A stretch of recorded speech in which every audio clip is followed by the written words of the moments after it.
Seja o nosso Deus, por sua bondade, seu grande amor, e porque conhecemos isto. E só conhecemos isto porque está escrito. E graças a Deus, porque está escrito. Quero convidar os irmãos para refletir um pouco agora sobre este tema, está escrito. E quero ler um versículo de Mateus, capítulo 4, verso 4, onde Jesus diz assim: mas Jesus lhe respondeu, está escrito, nem só de pão viverá o homem, mas de toda palavra que sai da boca de Deus. Oremos. Pai, obrigado porque o Senhor nos dá a graça, através de Cristo Jesus, o nosso Salvador, de nos reunirmos em Tua presença e de podermos desfrutar deste clima de adoração e de exaltação devido ao nome do Senhor. Dá-nos Tua bênção. Fixa, Senhor, em nosso coração a Tua palavra. Assim oramos em nome de Jesus. Amém. A Bíblia confirma a si mesma, né? Este texto de Mateus capítulo 4 nos fala a respeito da confirmação que Jesus aqui declara sobre o está escrito. Em Mateus 22, 29, ele vai dizer também aos saduceus: errais não conhecendo a Escritura e o poder de Deus, a Escritura. E em 2 Timóteo capítulo 3, verso 16, texto que nós já recitamos aqui hoje, não é? Diz que toda a Escritura, ela é um sopro de Deus, ela é inspirada por Deus, ela foi direcionada por Deus como sendo a própria voz de Deus, para nós. Pois bem, qual a importância da escrita na história da humanidade? Podemos falar que o homem, desde os tempos mais remotos, tem uma vocação para a escrita e a representação gráfica. O que dizer das representações rupestres, da escrita cuneiforme?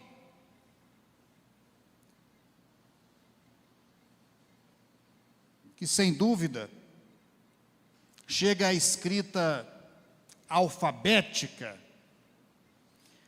Por que isto evoluiu assim? Para esta arte da escrita, para a criação de um alfabeto, de uma gramática, para a criação de uma sequência numérica e todo o desenvolvimento das matemáticas, das geometrias, dos cálculos. Sem dúvida, porque a escrita faz parte da vocação, da inteligência, da criatividade linguística do homem desde o início.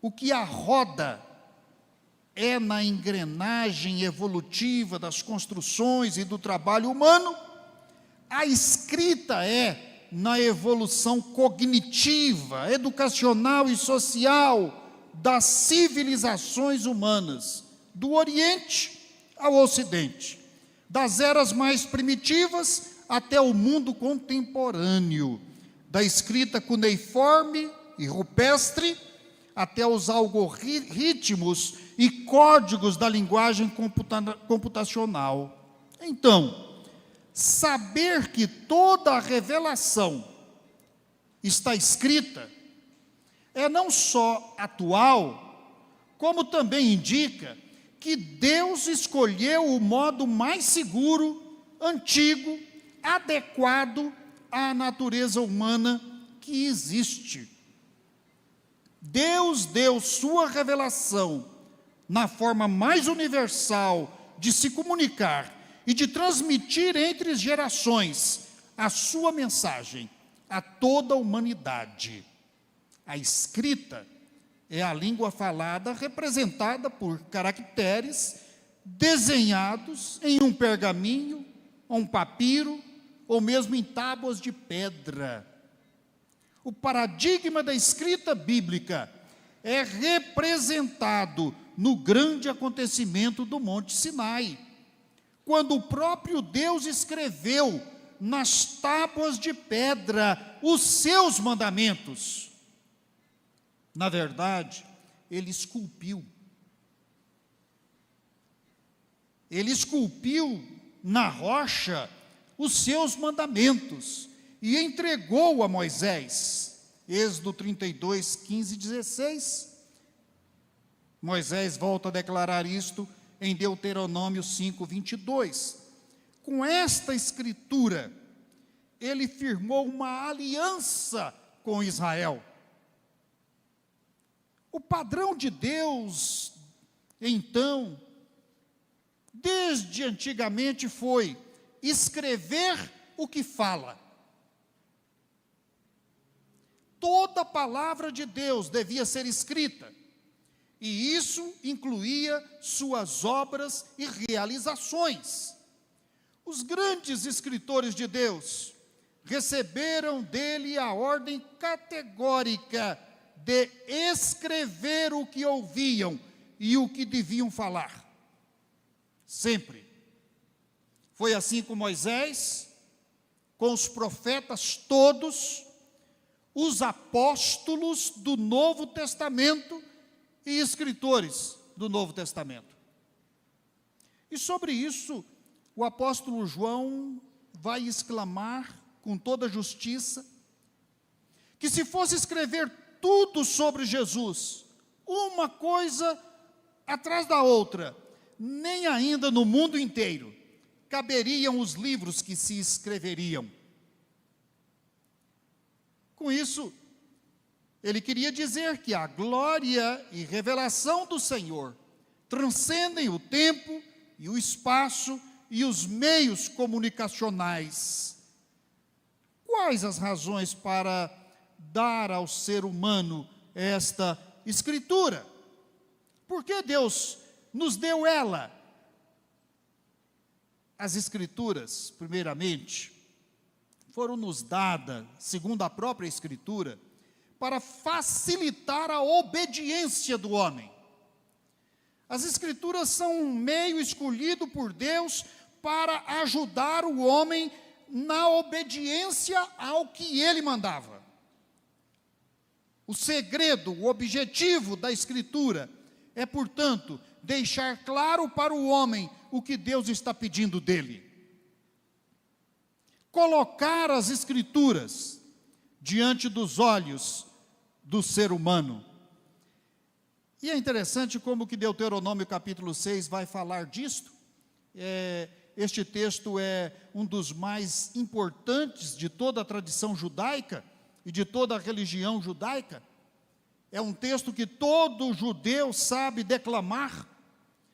Ouve, ó Israel, o Senhor Deus é o único Senhor. Amarás, pois, o Senhor teu Deus de todo o teu coração, de toda a tua alma e de todas as tuas forças. E estas palavras que hoje te ordeno estarão escritas no teu coração, e as ensinarás a teus filhos, e delas falarás sentado em tua casa, e andando pelo caminho, e ao deitar-te e ao levantar-te. Também as atarás por sinal na tua mão, e te serão por frontais entre os teus olhos, e as escreverás nos umbrais da tua casa e nas tuas portas. Tudo escrito. E tudo escrito para, de fato, colocar diante dos olhos de cada ser humano aquilo que são os pensamentos de Deus, aquilo que é a vontade de Deus, aquilo que são os mandamentos do Senhor. E para informar ao homem a cada passo que ele dá, em cada lugar que ele está, de modo que ele possa filtrar as suas escolhas, lembrar quem é Deus, obedecer a Deus, de tal modo que toda a sua vida ela passe primeiro pelo filtro das Escrituras. Ora, isto é facilitar a obediência, porque a obediência é algo fundamental para Deus, e deveria ser para nós, porque obedecer é criar uma ordem. Não é só obedecer uma ordem, é criar uma ordem para que a vida seja vivida. Ordem gera harmonia, e harmonia torna possível o existir, a existência. Existir é vida, é corpo, e é corpo em movimento, e movimento que precisa de equilíbrio, de ordem. É comunhão. Sociedade humana não poderia subsistir sem que tivesse comunhão. Deus criou a ordem, Ele é o grande criador da ordem, e por isso Ele é um Deus de mandamentos, de leis. Ele é um Deus que ordena, que organiza, que estrutura. Deus criou a ordem quando tudo era sem forma e vazio. A criação começou com Deus colocando ordem no caos. Deus exige obediência para garantir a estrutura do ser, da vida. E o contrário disto é a morte, é o caos. As Escrituras existem também para levar o homem ao êxito.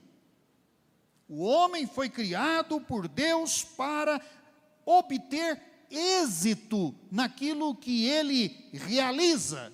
O homem foi criado para ser um feitor, um construtor, um hábil construtor. O homem foi criado por Deus para edificar. O homem foi feito por Deus para ser com Deus um criador, um organizador, um ordenador. Portanto, as Escrituras existem para levar o homem ao êxito em todas as suas tarefas, em todos os empreendimentos da vida. E é interessante o que Deus fala com Josué, através do papel da Escritura na vida dele, para que ele pudesse ter êxito. Não pense o homem que terá êxito em sua jornada, se ele não observar o seu caminho de acordo com o que está escrito. Não se aparte da tua boca o livro desta lei, antes medita nele dia e noite, para que tenhas cuidado de fazer conforme tudo que nele está escrito. Porque então terás êxito no seu caminho, e serás então bem-sucedido. Basta observarmos o caminho de alguém que obedece à palavra com a vida de outro que não obedece à palavra. De alguém que busca a justiça, a verdade e a vida, e de outro que está, de fato, escravizado pelo pecado, pelo vício e pelos prazeres da carne e do mundo. E ver o resultado. Então, as Escrituras existem para que nós sejamos conduzidos ao êxito. Deus disse a Josué aquilo, porque aquilo se aplica a todo ser humano na face da terra. O que Deus disse a Josué é uma regra geral para todo ser humano. Não se aparte do livro desta lei, antes medita nele dia e noite. O livro tem a propriedade de dar inteligência àquele que lê. É por isso que a educação enfatiza tanto que o aluno precisa de ler, porque a leitura cria a inteligência, abastece a imaginação, desenvolve novos raciocínios. Enfim, o livro produz maturidade e bom siso, para que o servo de Deus alcance êxito no mundo do trabalho, no mundo dos negócios, no mundo dos relacionamentos e especialmente no mundo da família. As Escrituras foram dadas também para entendermos a mente de Deus. Como Deus age. E o que Deus planeja para o futuro até o fim. É de fato interessante as palavras do profeta Isaías, no capítulo 55. E até parecem palavras que vão, de certa forma, contradizer o que aqui nós estamos procurando expressar. Porque os meus pensamentos não são os vossos pensamentos, nem os vossos caminhos os meus caminhos, diz o Senhor. Porque assim como o céu é mais alto do que a terra, assim são os meus caminhos mais altos do que os vossos caminhos, e os meus pensamentos mais altos do que os vossos pensamentos. Ou seja, parece que Deus é inatingível. E de fato, pelos recursos naturais, o ser humano jamais poderia alcançar este conhecimento a respeito do que Deus pensa. Ou seja, o ser humano jamais poderia conhecer o modo como Deus age. Mas Deus nos deu o conhecimento dele a nós.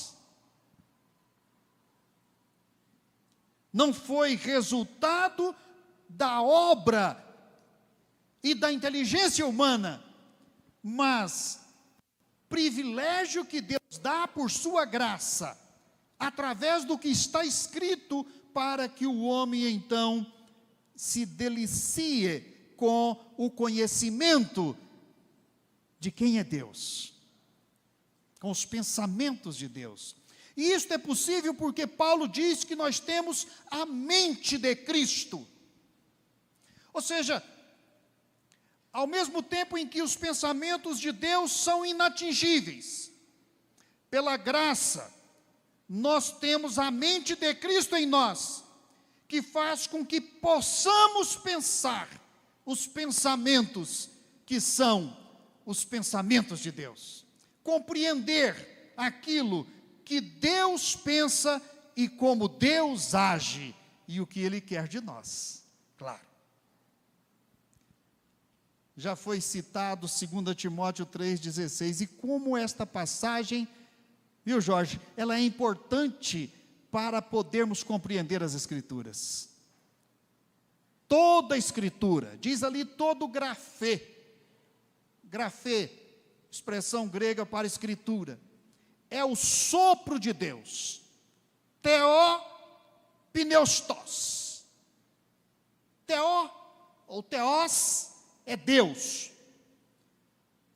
pneuma é o Espírito, ou também o hálito de Deus, o sopro de Deus, a projeção de Deus. E nisso deu a Escritura.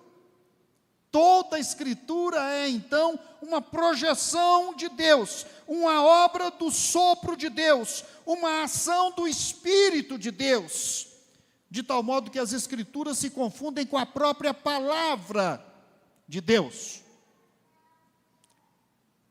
Na Escritura conhecemos os caminhos de Deus, não estão mais ocultos, não são mais inatingíveis.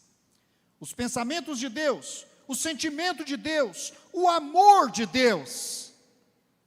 Nas Escrituras somos apresentados a Deus, e nelas Deus nos diz quem somos nós. Em quarto lugar, as Escrituras existem para apresentar ao mundo a salvação por meio da fé em Cristo Jesus. Ou seja, as Escrituras têm uma função prática, elas têm uma função objetiva, elas têm uma função de trazer a salvação para o homem que está comprometido com a perdição. As Escrituras, elas representam a carta de Deus, carta aberta de Deus à humanidade. E as Escrituras, nesta carta aberta que elas são, as Escrituras declaram que Deus trouxe salvação ao mundo, e esta salvação, ela é oferecida através da fé em Cristo Jesus, o Filho de Deus. Tornando assim toda a Escritura um enredo que dirige-se para a revelação do Filho de Deus. O fim das Escrituras, diz o apóstolo Paulo, é Cristo. As Escrituras conduzem a história para Cristo. As Escrituras conduzem as pessoas que além para Cristo. As Escrituras conduzem todas as coisas para Cristo. Cristo é, pois, o fim ao qual se destinam as Escrituras. É por isso que, no caminho de Emaús, Jesus e aqueles 2 discípulos entram num diálogo. E aquele diálogo, talvez um dos mais fantásticos que possamos imaginar, é Jesus trazendo as Escrituras para si e mostrando àqueles discípulos que toda a Escritura se cumpriam nele. E assim, o segredo de toda a Escritura, a razão de ser de todo o esforço divino para entrar na história humana e colocar toda esta história dele por escrito, era com a finalidade de, no final de tudo, ele então poder dizer: este é o meu filho amado, em quem eu me orgulho, me comprazo, ouçam-no. Por último, as Escrituras são a única revelação de Deus ao homem. Claro, salvaguardando aqui a própria criação. A própria criação manifesta a glória de Deus. Mas a criação por si mesma não pode conduzir o homem à salvação e não podem revelar ao homem quem é Deus. E talvez não possa revelar ao homem quem ele é.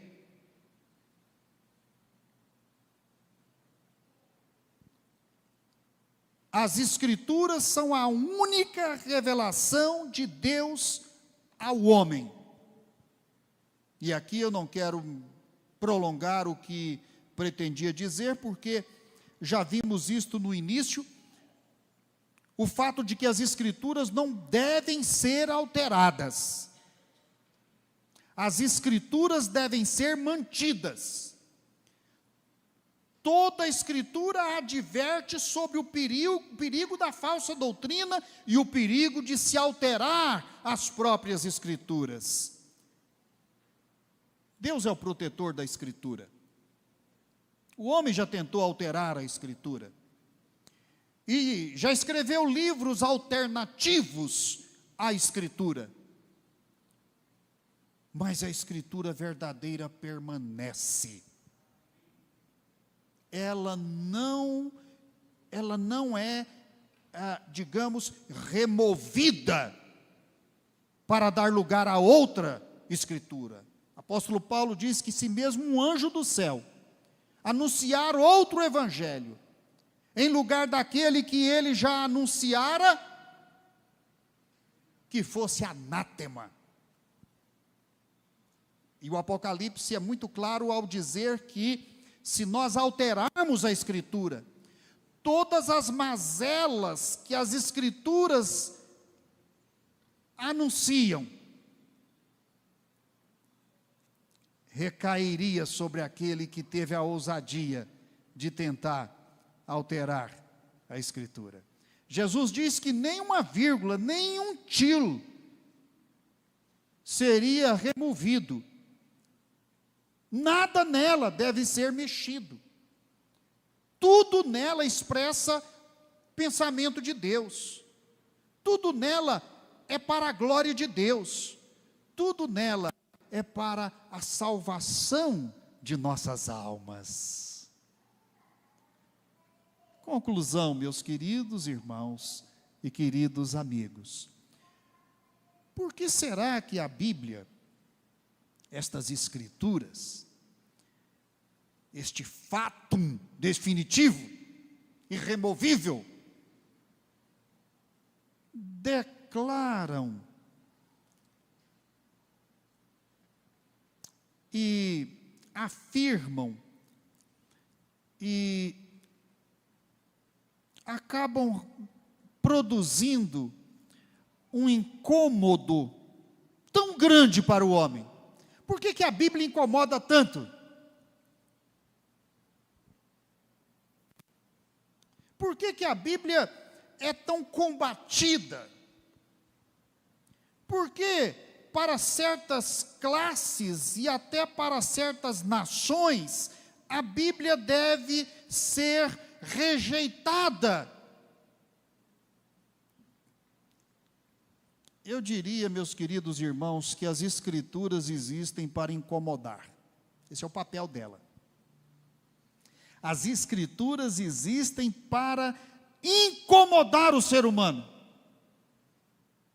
Porque as Escrituras, elas são verdadeiras e elas, de fato, atuam como uma espada que penetra até a divisão da alma e do espírito, até a separação de juntas e medulas, até o mais profundo da carne humana.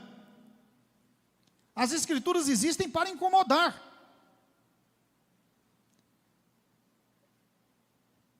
As Escrituras brilham nas trevas, declaram a vontade de Deus para o homem, fazem um exame da alma e da vontade humana, revelando nossa doença, nosso pecado, mas também oferecendo o remédio. Não sei o que incomoda mais, se quando a Escritura faz o diagnóstico do nosso pecado, ou se quando ela oferece o remédio para o nosso pecado. Como toda criança, não queremos tomar remédio. Como todo pecador, não queremos assumir a culpa. Como todo ego soberbo, nos cercamos de mecanismos de defesa. Como todo fariseu, nos escondemos atrás de nossa justiça própria. E por isso condenamos a justiça de Deus. Como todo ateu e cético, negamos que Deus exista e que as Escrituras, portanto, não têm qualquer sentido. Ou seja, há um gesto no ser humano de negação.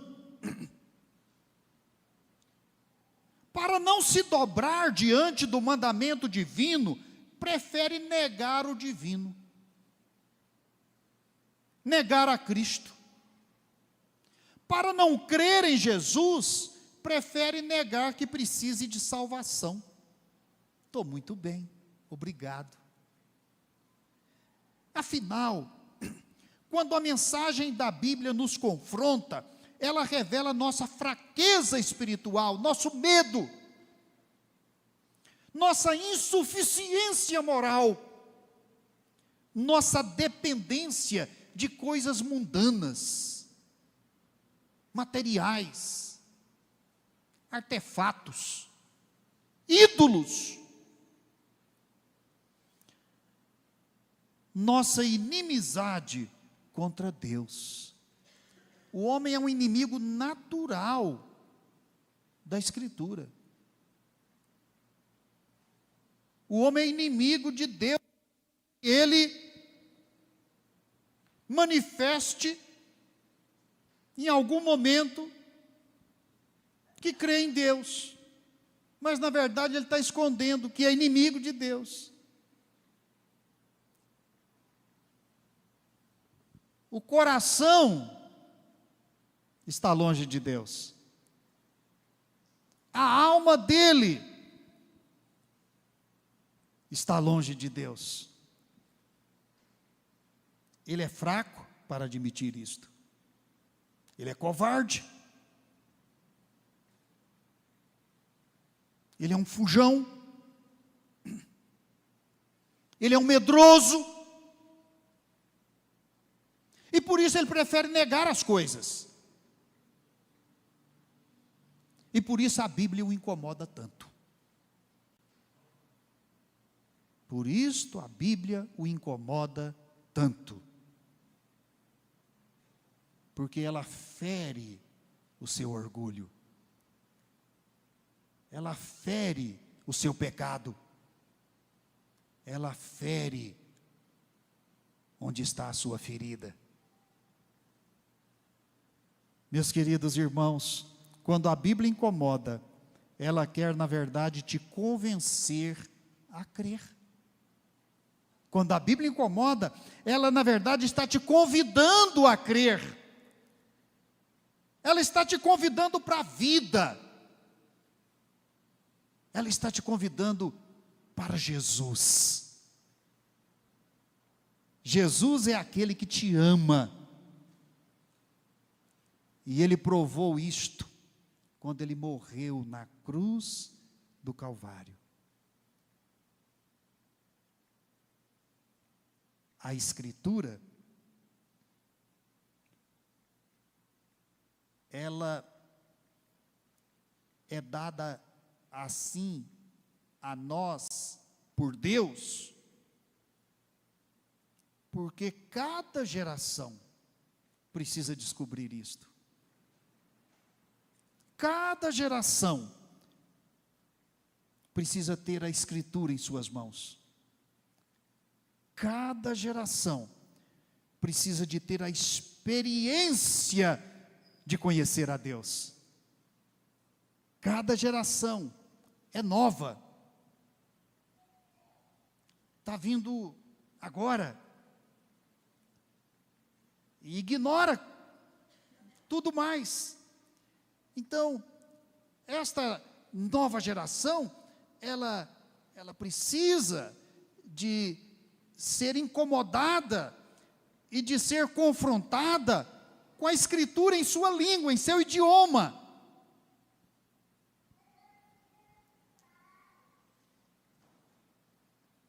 Cada ser que nasce precisa descobrir o segredo da vida. E este segredo da vida está nas Escrituras, que nos revela qual é este segredo da vida, que é Jesus, que é o Filho de Deus, que é o Criador por trás de todas as coisas, que é o Verbo de Deus. E eu quero terminar com um poema. Diria até um salmo se não estivesse no Novo Testamento. O que era desde o princípio, o que ouvimos, o que vimos com os nossos olhos, o que contemplamos e as nossas mãos apalparam a respeito do verbo da vida, pois a vida foi manifestada, e nós a temos visto, e dela testificamos, e vos anunciamos a vida eterna, que estava com o Pai, e a nós foi manifestada. Sim, o que vimos e ouvimos, isso vos anunciamos, para que vós também tenhais comunhão conosco, e a nossa comunhão é com o Pai, e com o seu Filho Jesus Cristo, e estas coisas vos escrevemos, para que o vosso gozo seja completo. Olha que final feliz. Olha como que a Bíblia encaminha tudo para que nós possamos compreender este grande gozo, alegria, esta grande bênção que Deus reservou para nós. Aceite a Cristo. Busque na Escritura o segredo que está revelado para a sua salvação. Deixe que a Escritura te guie. Deixe que ela te conduza. Deixe que ela coloque ordem na sua vida. Não tenha medo de obedecer à Bíblia. Não tenha medo do que a Escritura vai pedir de você. Tudo que a Escritura ordena é para ordenar a nossa vida. Elas existem para que você alcance os seus objetivos, desde que eles sejam aprovados por Deus. Coloque a sua confiança nas promessas da Escritura. Ela vai te dar o êxito. Procure compreender a mente de Deus, o coração de Deus. Ele te ama. Não fuja de Deus. Não abandone o caminho. Não amaldiçoe quem te criou, quem te fez, quem te deu a vida. As Escrituras são tão somente para nos apresentar a salvação, a redenção, a vida eterna. E faz isso com muito carinho, com muito amor. Ela é a carta aberta de Deus para mim e para você. Que Deus nos abençoe. Amém.